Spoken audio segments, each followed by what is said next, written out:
Here we divide 739 by 2 in a long division method. So 2 times 3 is 6. On subtracting we get 1. So now we put down this 3 and it is 13. So 2 times 6 is 12. On subtracting we get 1.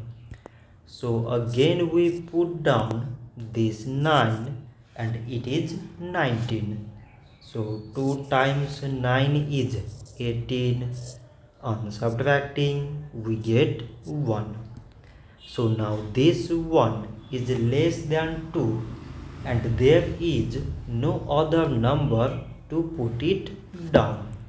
So we take here decimal so that we put 0.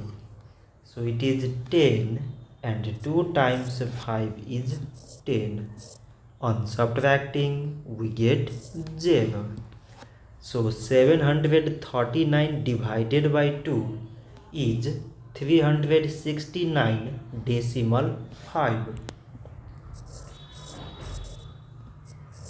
So this much for today and thanks for watching.